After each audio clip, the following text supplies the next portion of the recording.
بالله من الشيطان الرجيم. بسم الله الرحمن الرحيم. السلام عليكم warahmatullahi wabarakatuh. Sama-sama kita mulakan kuliah kita pada malam ini dengan membaca Al-Quran Al-Fatihah. A'udzubillahi minasyaitonir rajim. Bismillahirrahmanirrahim. Alhamdulillahi rabbil alamin. Ar-Rahmanir Rahim. Maliki yaumiddin. Iyyaka na'budu wa iyyaka nasta'in. Ihdinas siratal mustaqim. Siratal ladzina an'amta 'alaihim ghairil maghdubi 'alaihim waladdallin. Alhamdulillah. Alhamdulillahilladzi kana bi'ibadihi khabiran basira. تبارك الذي جعل في السماء بروجا وجعل فيها سراجا وقمرا منيرا. أشهد أن لا إله إلا الله وأشهد أن محمدا عبده ورسوله الذي بعثه بالحق بشيرا ونذيرا وداعيا إلى الحق بإذنه وسراجا منيرا. اللهم صل عليه وعلى آله وصحبه وسلم تسليما كثيرا. أما بعد، قال الله تعالى في كتابه العزيز: أعوذ بالله من الشيطان الرجيم. يا أيها الذين آمنوا اتقوا الله حق تقاته ولا تموتن إلا وأنتم مسلمون. Wahai orang yang beriman, bertakwalah kepada Allah dengan sebenar-benar takwa dan janganlah sekali-kali kamu mati melainkan dalam keadaan beragama Islam. Wa qala Allah Ta'ala aidan: Ya ayyuhalladzina amanu taqullaha wa qulu qawlan sadida yuslih lakum a'malakum wa yaghfir lakum dzunubakum.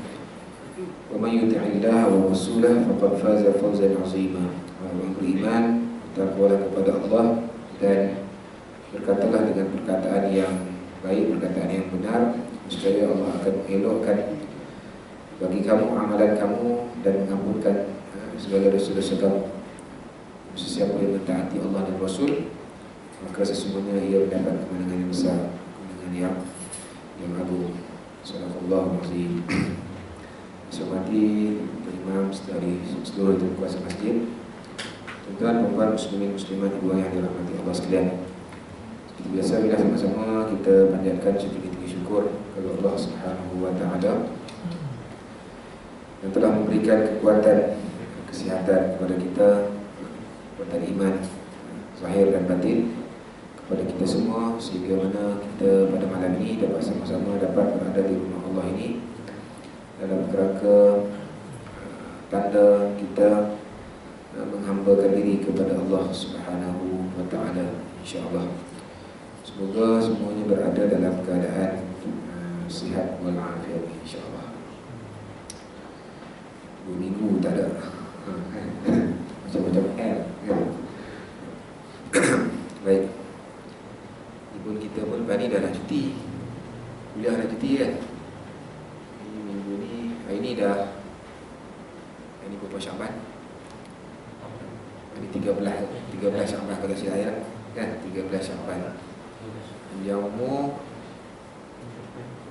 lagi 16 hari, 17 hari, insya-Allah kita berjumpa dengan Ramadan, insya-Allah kan. Mudah-mudahan lepas tu kalau siapa-siapa yang jadi imam ataupun kita sembahyang kan, galakkan untuk kita berdoakan, Allahumma barik lana fi Sya'ban lah sekarang ni. Kalau dulu Rajab kita mula Allahumma barik lana fi Rajab wa Sya'ban.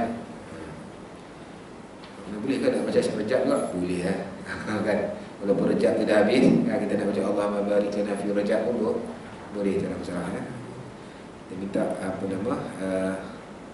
keberkatan dalam bulan Sya'ban, dan kita minta kepada Allah mudah-mudahan kita sampai kita dapat berjumpa dengan Ramadan Al-Mubarak, insya-Allah. Insya-Allah. Tak lama, lebih kurang dalam 2 minggu lagi lah kan, 13 bulan kita kot. Lebih kurang 13 bulan kita. Dan minggu ni, minggu depan sekali lagi. Lepas tu, kuliah tunggu kejap. Tunggu. Lepas raya bulan baru jumpa. Itu pun kalau umur panjang. Kalau kita jalan dulu, kan, tak ada. Ini sejuk kan, sejuk ni. dengan hujan, dengan angin kuat sebagainya. Saya tadi dia banyak tanah ni pun lebat hujan. Baik, tuan yang dirahmati Allah sekalian, jadi malam ni kita sambunglah. Kita sambung kalau dapat satu dua tajuk kan, cantiklah. Malam ni muka surat 272. Sambung muka surat 272.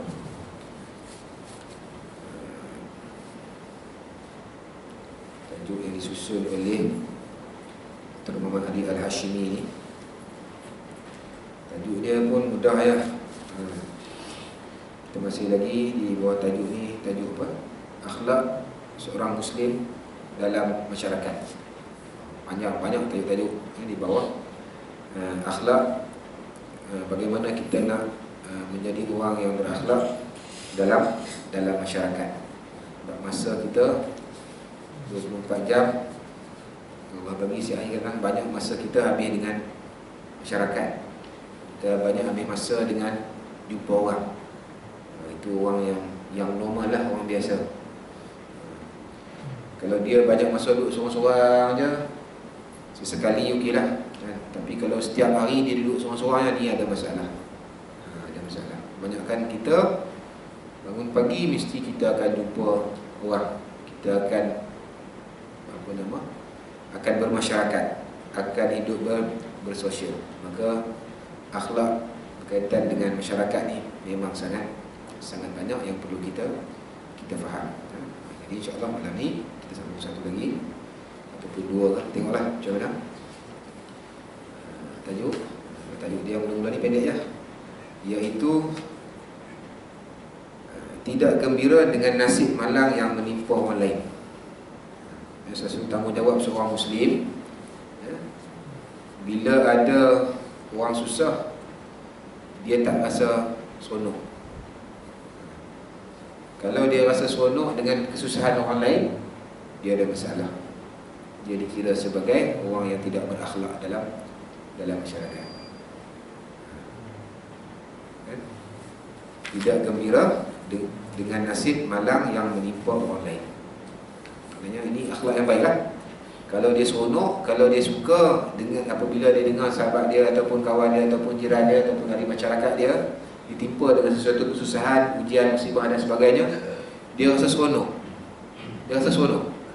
Oh cantik kan, aku memang harap kalau boleh dia ni bukan tu, kalau boleh lebih lagi. Kalau ada dalam masyarakat kita ataupun kalau kita sendiri, tengok orang kan, kalau kita sendiri ada rasa macam tu, istighfar banyak-banyak. Sebab itu bukan akhlak seorang Muslim. Bukan akhlak seorang Muslim. Walaupun mungkin dia marah ke, dia ada dendam ke, dia ada rasa tak suka ke dan sebagainya, kan? Jangan sampai ada rasa begitu. Bila kawan kita, sahabat kita, di masyarakat kita ditimpa kesusahan, ditimpa nasib malang, dia rasa seronok. Ada tak ada dalam masyarakat kita ni? Tak tahulah. Ini penulis ni kot dah ada di negara Arab saja kan, bila diterjemah kepada bahasa Melayu tak ada. Wallahualam. Tapi kalau saya rasa ada orang jenis ni. Ada. Dia seronok kan. Apa pula kalau orang tu memang dah lama dah duduk taram kan. Tengok dengar berita dia sakit. Cantik kan, cantik gitu dah. Sebab apa? Sebab tak boleh tengok orang senang. Itu tajuk kita sikit je malam ni kan. Baik, Muslim yang sebenar, kata pengarang, Muslim yang sebenar juga menjauhkan diri daripada bergembira dengan nasib malang yang menimpa orang lain dan menghina mereka, kerana bergembira di atas kesusahan orang lain itu adalah sifat keji yang dilarang oleh agama, oleh Islam. Sedangkan kita dah baca sebuah hadis Nabi SAW kan, an Abdullah bin Umar radhiyallahu anhuma akhbarahu anna Rasulullah sallallahu alaihi wasallam qala al-muslim akhul muslim la yazlimuhu wa la yuslimuhu wa man kana fi hajati akhihi kana Allah fi hajatihi wa man faraja an muslimin kurbatan farajallahu anhu kurbatan min kurbati yaumil qiyamah wa man satara musliman satarallahu yaumal qiyamah. Hadis sahih riwayat Bukhari. Saya Nabi yang mulanya depan ya kan. Al-muslim akhul muslim. Sesungguhnya seorang muslim itu adalah saudara terhadap seorang muslim yang lain. Bagaimana kita kata dia saudara kita? Apabila dia ditimpa kesusahan, apabila dia ditimpa musibah, apabila dia ditimpa ujian, kita rasa seronok dengan musibah yang saudara kita timpa, yang kena tu. Tak kena lah kan. Sedangkan di sini sebut apa? Al-muslim akhul muslim. Seorang muslim itu bersaudara terhadap seorang muslim yang lain. Mudah-mudahan tak ada yang kita duduk malam yang ada dalam masjid kita pada malam ni kan. Mudah-mudahan kita tak apa kita kata tidak termasuk dalam, sebab apa? La yazlimuhu wa la yuslimuhu. Hadis lepas itu Islam melarang kita daripada apa? Menzalimi, dizalimi dan juga menzalimi orang lain. Baik, Rasulullah SAW bersabda, jangan bergembira di atas kesusahan saudara kamu, kerana Allah mengasihaninya lalu memberikan kesusahan itu kepada kamu. Anda ingat dalam apa nama dia punya ayat apa ni, dalam matanya, la tuzhir syamatata li akhika fayarhamuhullahu wa yabtaliyaka, atau kama qala, hadis sahih, hadis hasan sahih riwayat Imam At-Tirmizi. Jangan bergembira di atas kesusahan saudara kamu, kerana Allah akan mengasihinya lalu memberikan kesusahan itu kepada kamu. Kita duduk seronok dengan kesusahan saudara kita kan, bimbang nanti Allah akan timpakan kesusahan itu balik kepada kita.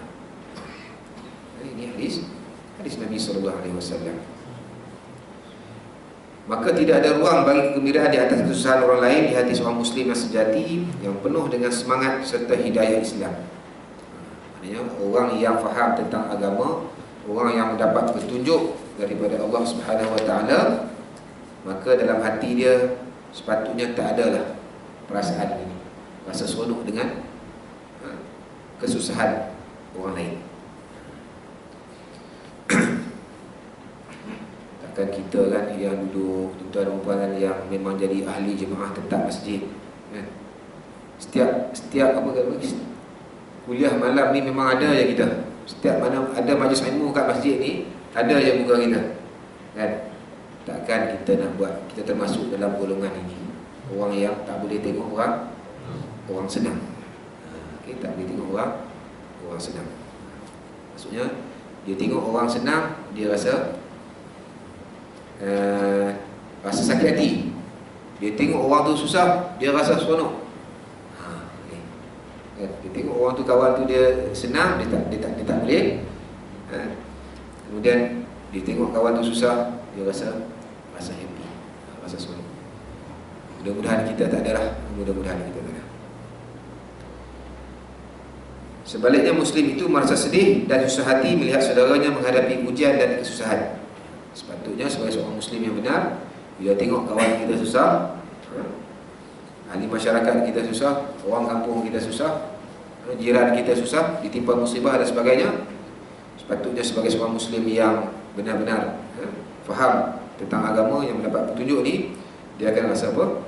Rasa sedih dan rasa susah hati, ataupun rasa belas ihsan terhadap kesusahan ataupun ujian yang menimpa saudara seagama dengan kita.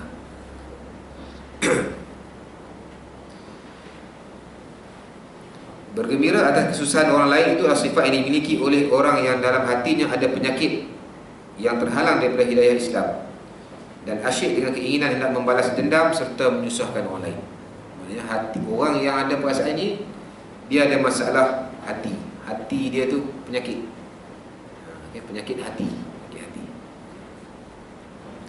Nauzubillah, mudah-mudahan kita tidak termasuk itu. Sebab gembira dengan kesusahan orang lain ni dia bukan sifat orang yang beriman. Dia sifat orang Yahudi, Nasrani, orang musyrik dulu. Sebab itu dalam surah Ali Imran ayat 120 Allah sebut, auzubillahi minasyaitonir rajim, in tamsaskum hasanatun tasu'hum wa in tusibkum sayyi'atun yafrahu biha wa in tasbiru wa tattaqu la yadurrukum kaiduhum syai'a innallaha bima ya'maluna muhit. Surah apa? Ali Imran ayat 120. Auzubillahi minasyaitonir rajim. In tamsaskum hasanatun tasu'hum wa in tusibkum sayyi'atun yafrahu biha wa in tasbiru wa tattaqu la yadurrukum kaiduhum syai'a innallaha bima ya'maluna muhit. Kalau kamu beroleh kebaikan, yakni kemakmuran ataupun kemenangan, kejayaan, tamsaskum hasanatun, maka yang demikian menyakitkan hati mereka. Dan jika kamu ditimpa bencana, mereka bergembira dengannya. Dan kalau kamu sabar dan bertakwa, dia orang beriman ni kan, apabila dia ditimpa dengan ujian, ditimpa dengan kesusahan, ditimpa dengan bencana kan, maka dia bersabar kan. Kalau kamu sabar dan bertakwa, maka tipu daya mereka tidak akan membahayakan kamu sedikit pun. Sesungguhnya Allah Subhanahu wa taala meliputi pengetahuannya akan apa yang mereka lakukan. Baik, Allah Subhanahu wa taala menjelaskan tentang keadaan dan sikap orang yang tidak beriman, yang terdiri daripada Yahudi, Nasrani dan juga munafik. Aku uraikan sikit daripada ayat di sini. Maknanya apa? Ini sikap orang Yahudi, orang Nasrani dan orang munafik. Di mana ketiga-tiga ini, mereka ni adalah memusuhi orang-orang yang beriman. Karena kalau kita orang Islam, kita ada sifat yang saya sebut tadi ni kan, sifat seronok tengok orang apa, saudara seagama kita yang ditimpa musibah ini, maka kita ni kan seolah-olah perangai kita ni sama macam orang Yahudi, sama macam orang Nasrani, sama orang munafik. Apabila orang beriman mendapat nikmat atau kebaikan seperti kemenangan dan kekayaan, kesenangan, maka ia akan membuatkan orang kafir itu sakit hati dan akan rasa gelisah. Kalau kita orang Islam kan, kita beriman, orang Islam, tapi dalam hati kita ada perasaan ni, maka sikap kita sama seperti mana orang tidak beriman, sama seperti orang kafir. Namun apabila orang beriman itu ditimpa bencana seperti kekalahan, kesusahan, mereka akan merasa seronok dan gembira. Ini kerana mereka sentiasa iri hati dan dengki terhadap kesenangan orang mukmin dan sentiasa merancang untuk kesusahan orang-orang yang beriman. Jadi kita jangan ada sikap ini. Sebab apabila ada sikap ini, maka kita mewarisi sifat-sifat orang Yahudi, orang Nasrani dan juga orang munafik. Allah sebut Quran surah Ali Imran ayat 120. Baik, faham tak? Sebab kita ni bersaudara. Allah sebut dalam surah apa ni? Surah Hujurat kan? Innamal mu'minuna ikhwah kan? Sesungguhnya orang beriman itu adalah bersaudara. Kita kena pegang betul ni. Kan? Walaupun kita tak puas hati ke, walaupun kita ada masalah apa dengan dia, kena ingat, jangan sampai ada perasaan itu. Perasaan apa? Kalau dia ditimpa susah, ahli keluarga dia ditimpa susah, kita rasa seronok. Sebab apa? Sebab kita musuh kepada dia. Kita anggap dia itu musuh kepada kita. Alhamdulillah. Mudah-mudahan kita tak ada perasaan ini. Baik, habis tajuk sikit ya.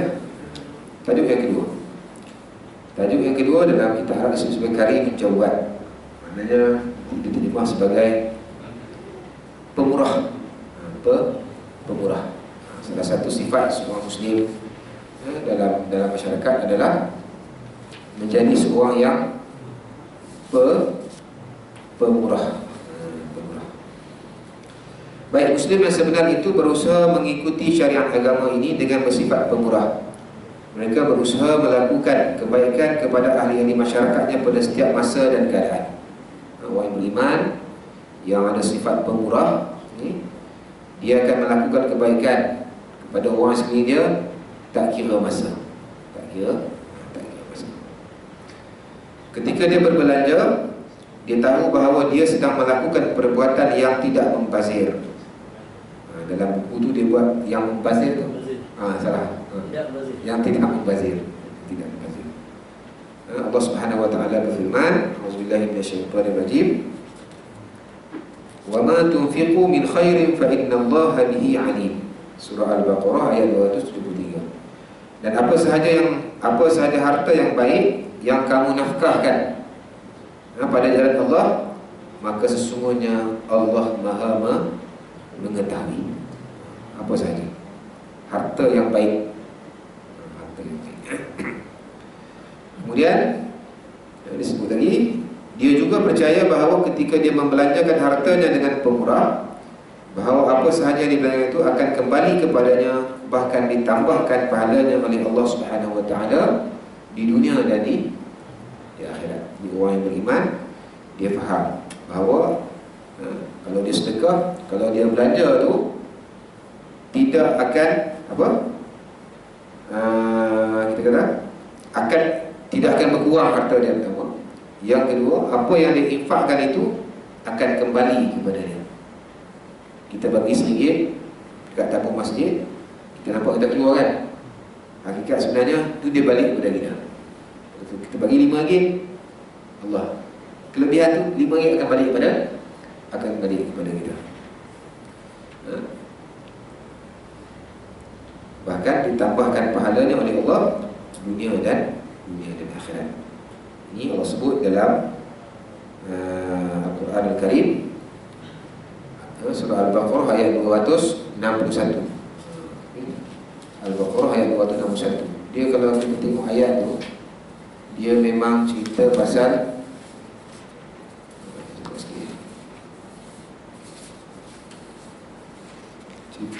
apa nama?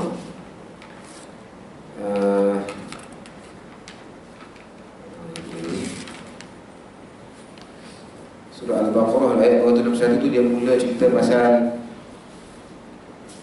infak, pasal apa nama? Tentang menafkahkan harta.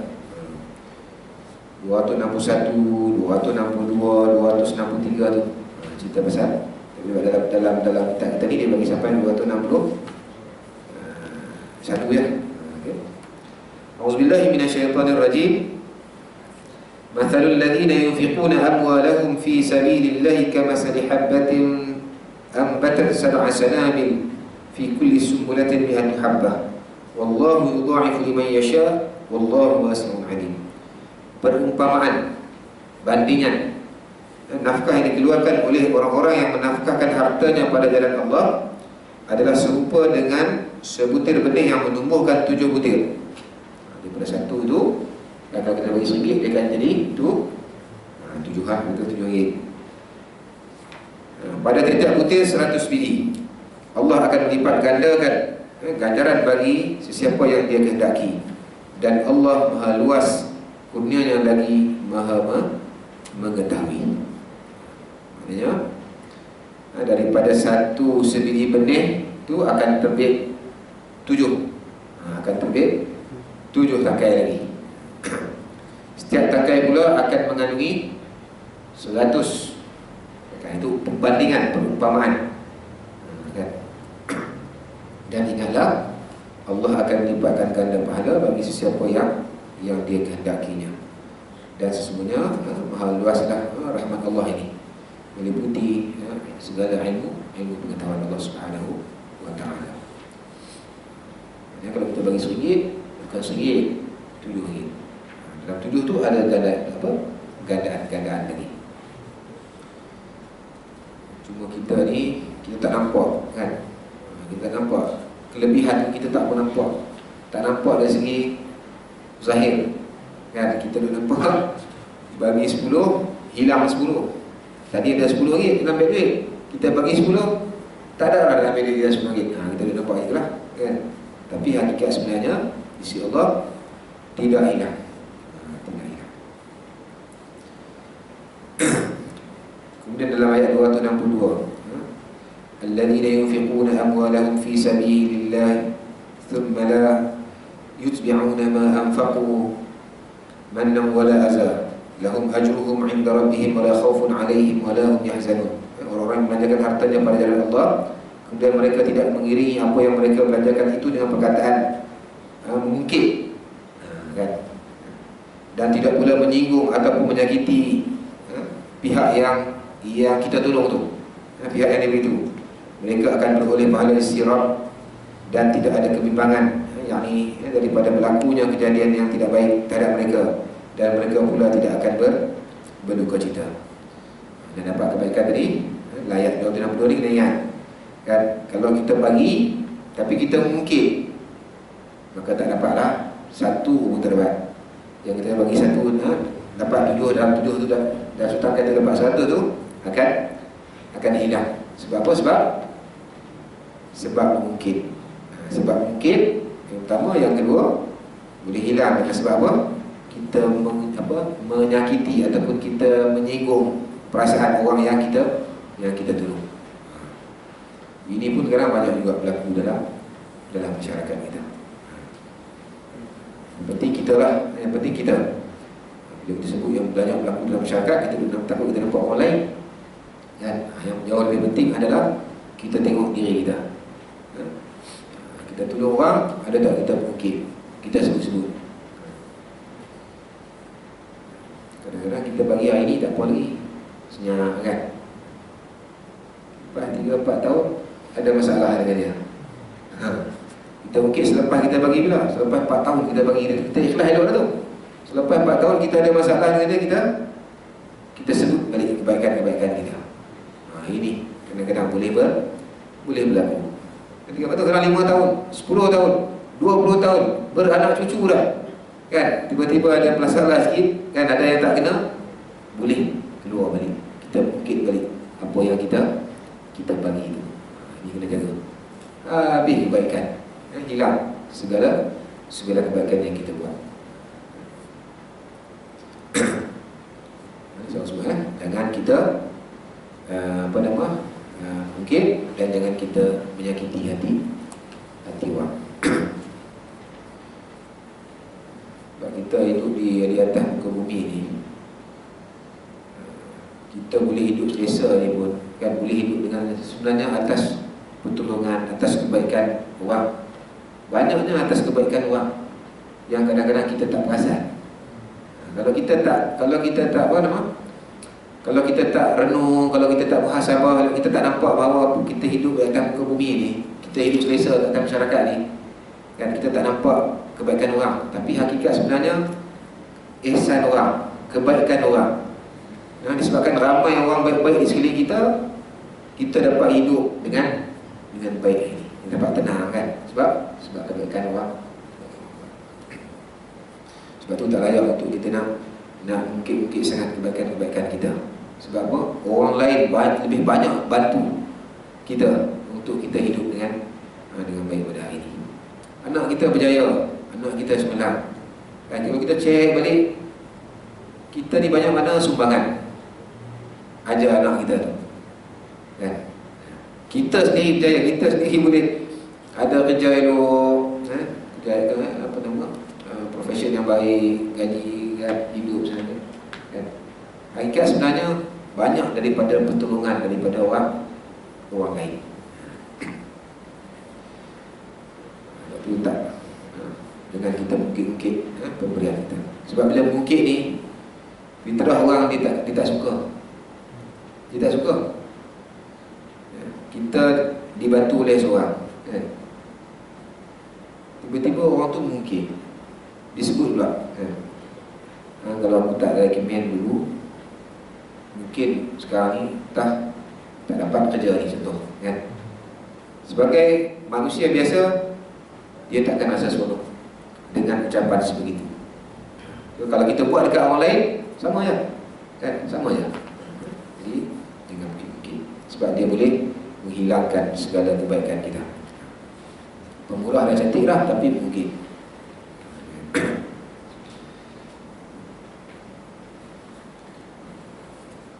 Okey, kemudian 263 sambungan daripada ayat tu. Qaulun ma'rufun wa maghfiratul khair min sadaqatin yatba'uha adha wallahu ghaniyyun halim. Yang ini menolak permintaan sedekah dengan perkataan yang baik dan memaafkan kesilapan mereka adalah lebih baik daripada sedekah yang diiringi dengan perbuatan atau perkataan yang menyakitkan hati. Dan ingatlah Allah Maha Kaya lagi Maha penyabar. Maksudnya apa sini?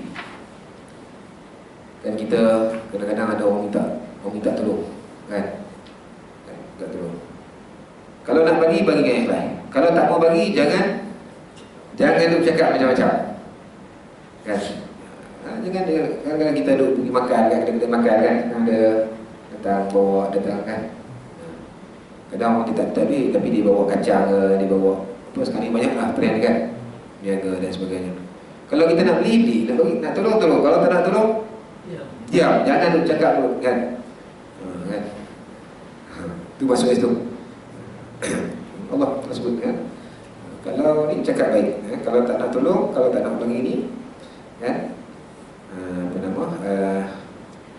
Diam, jangan kita sebut perkataan-perkataan yang boleh menyakitkan hati. Kita tak tahu. Mungkin dia bohong, mungkin dia tipu, itu dia dengan Allah SWT, kan? Kalau kita tak tahu hakikat sebenarnya, jangan kita bercakap dengan perkataan-perkataan yang tak baik. Ada orang dia panggil dulu tu, kan? Buat sembang je, tak tolong lah. Kan, tanya, kan tak bagi lah, kan? Ada orang macam itu. Okey, itu adalah surah Al-Baqarah ayat 263 berkaitan dengan tolong ni.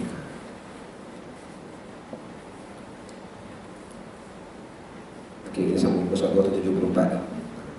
Sebab dalam tu ayat 271 tu pendek kan, itu sikit lah. Tambah silap 3 ayat tu berkaitan dengan memberi sedekah, infak kepada orang lain. Auzubillahi minasyaitonir rajim. Wa ma tunfiqu min khairin fali anfusikum wa ma tunfiqu illa ibtigha'a wajhillah wa ma tunfiqu min khair yuwaffa ilaikum wa antum la tuzlamun. Surah Al-Baqarah ayat 272. Dan apa sahaja harta yang baik yang kamu nafkahkan pada jalan Allah, maka pahalanya itu untuk kamu sendiri. Dan janganlah kamu membelanjakan sesuatu melainkan kerana mencari keridaan Allah. Kita sedekah tidak ada tujuan lain, kita nak mengharapkan keridaan daripada Allah Subhanahu wa taala. Dan inilah sebenarnya antara tujuan kita hidup pun, kan? Libtigha'i mardatillah, mencari keridaan Allah. Dan apa saja harta yang baik yang kamu nafkahkan, nescaya kamu akan diberi pahalanya dengan cukup, sedang kamu sedikit pun tidak akan diberi. Muslim yang benar itu membelanjakan wangnya dengan keyakinan bahawa Allah akan memberi ganjaran dan pahala yang banyak terhadap setiap harta yang dibelanjakannya itu di dunia ini.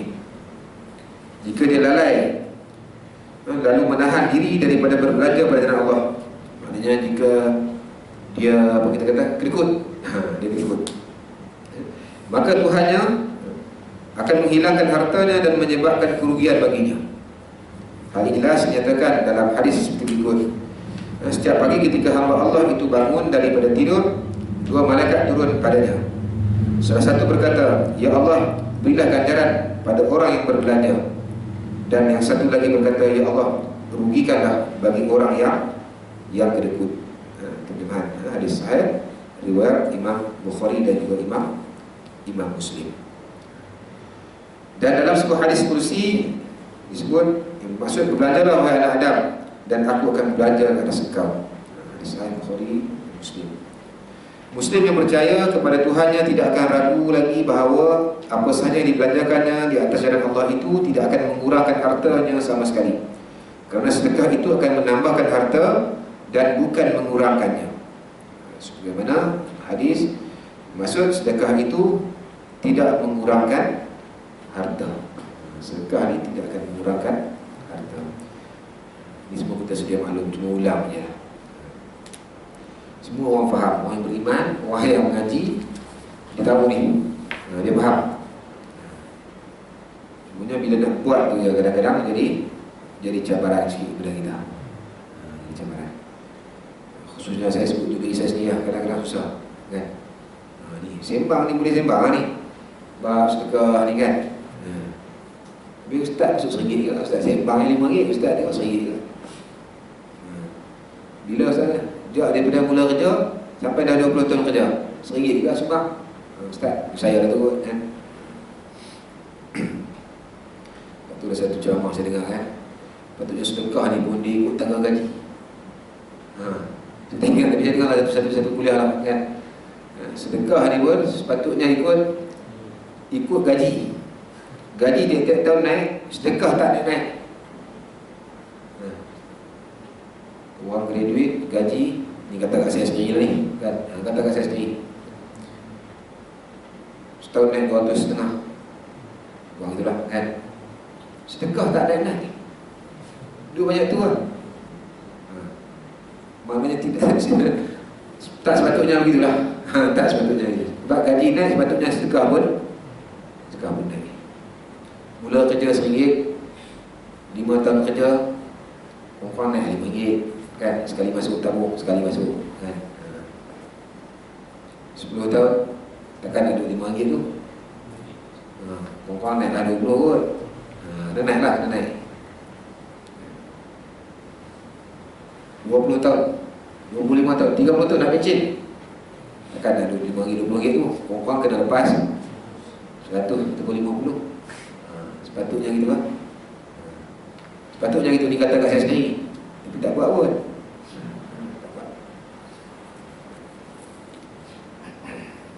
Rezeki kita bertambah, Allah bagi. Tapi infak kita duk maintain gitu.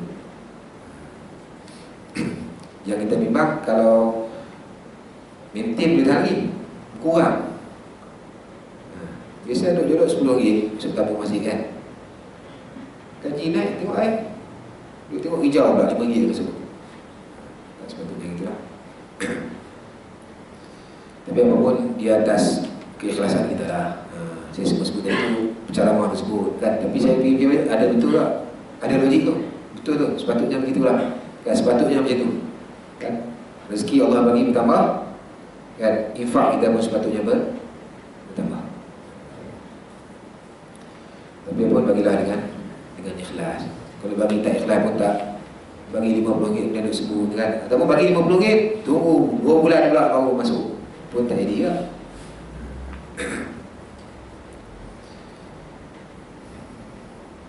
Itu pun dia tengok kawasan juga kan. Kalau kita ada masjid kampung ni, masjid Al-Quran kampung ni, dia memang maintain tu lah RM1, RM5 kan. RM10 ada, RM50 pun ada. Tapi dia tak macam masjid-masjid bandar ni. Kalau masjid-masjid bandar ni memang lain sikit dia punya tu. Kalau dia tuang tabung tu nampak merah banyak. Betul? Ini nampak merah banyak kan. Masjid-masjid yang kawasan-kawasan bandar lah. Kawasan bandar. Sebab tu kalau kira tu dia tak boleh pakai main pun. Dua mesin macam bank kan. 5-6 orang susun apa? Susun duit lah RM5 dia punya masuk mesin. Macam kita pakai mesin juga kan? Macam ni tak pakai manual lah, masih manual.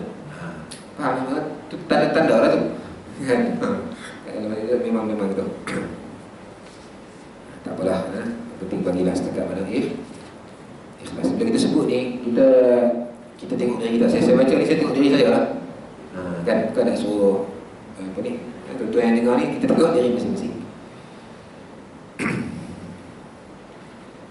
Baik. Pahala untuk kekayaan yang dibelanjakan ke atas jalan Allah itu sangat banyak, kerana Allah selalu menambahkan jumlahnya. Kerana itulah Rasulullah selalu berkata bahawa harta yang selamat itu adalah harta yang dibelanjakan di atas jalan Allah. Aisyah mengatakan bahawa Sayyidah Aisyah mengatakan bahawa mereka telah menyembelih seekor kambing biri-biri. Kemudian Rasulullah SAW bertanya kepadanya, apa lagi yang tinggal? Beliau berkata, tidak ada satu pun selain daripada bahu. Baginda berkata, segala sesuatu itu terselamat melainkan bahunya. Di bawah tu dia buat huraian. Riwayat Tirmizi dia berapa?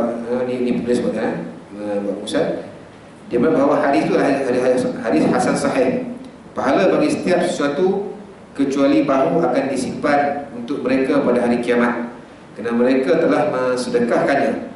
Bahagian yang mereka simpan untuk diri mereka itu, iaitu bahu, ya, tidak mendatangkan pahala kerana tidak disedekahkan. Ini apa nama? Ulasan penterjemahlah kepada hadis ini. Maknanya apa?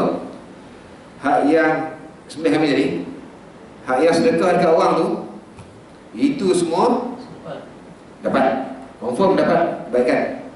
Hak yang simpan sikit tadi tu, itu belum tentu. Itu nak masuknya itulah. Maknanya yang kita sedekah tu selamat, insya-Allah. Dah ada ganjaran dia.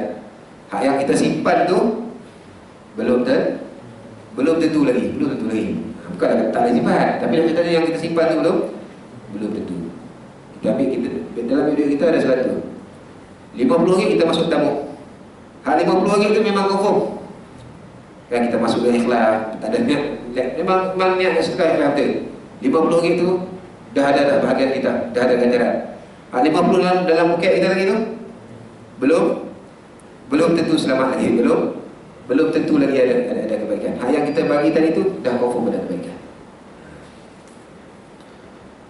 Maknanya bukanlah tak boleh simpan, boleh simpan, tapi nak ceritanya apa, yang kita simpan tu belum tentu lagi jadi kebaikan kepada kita. Yang kita sedekah tadi tu dah confirm ada kebaikan.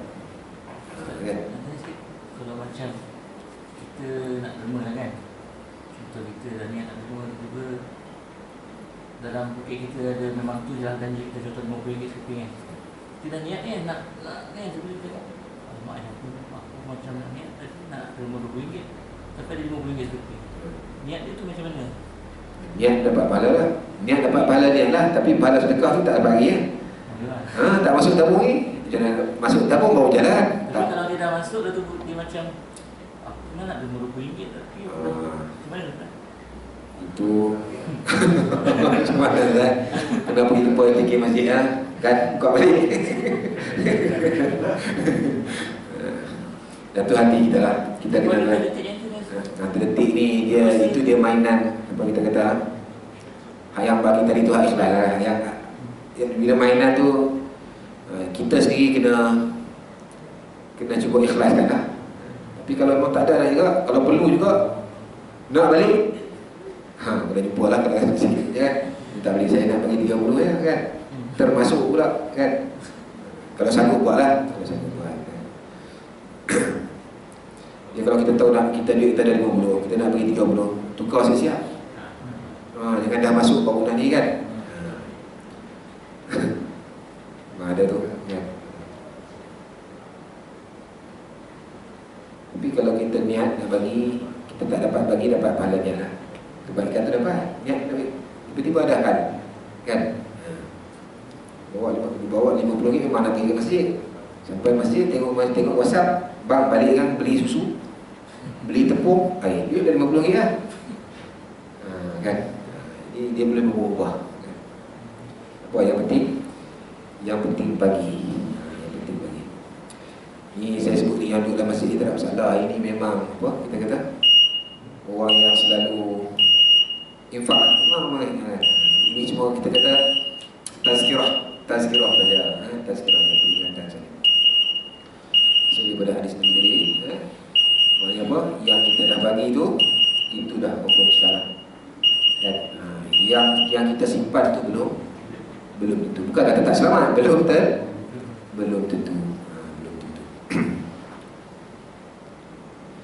Baik, Rasulullah sangat suka menanamkan semangat pemurah dalam hati kaum muslimin dan menjadikannya sifat yang harus dimiliki sehingga mereka berlumba-lumba satu sama lain untuk memperolehinya, sebagaimana sabda baginda Nabi SAW, sesungguhnya sifat iri hati itu tiada kecuali dalam dua perkara, iaitu seorang yang Allah berikan kekayaan padanya lalu dibelanjakan harta, dibelanjakan untuk berbakti kepada kebenaran, dan seorang yang Allah akan berikan kebiasaan lalu dia bertindak menurutnya dan mengajarkannya kepada orang lain.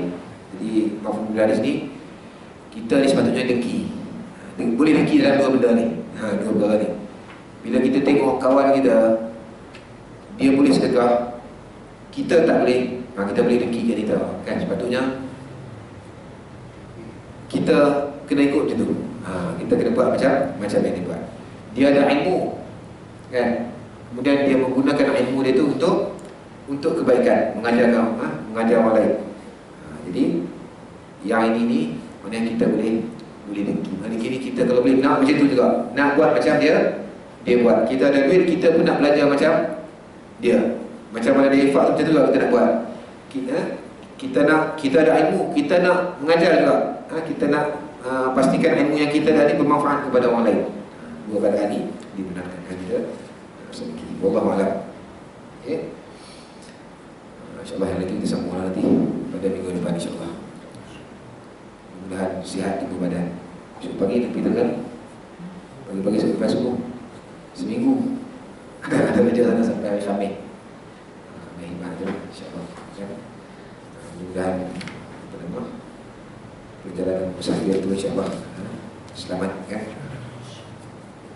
Saya ada bengkel di Maktab Perguruan Batu Rakit, Pulau Terengganu.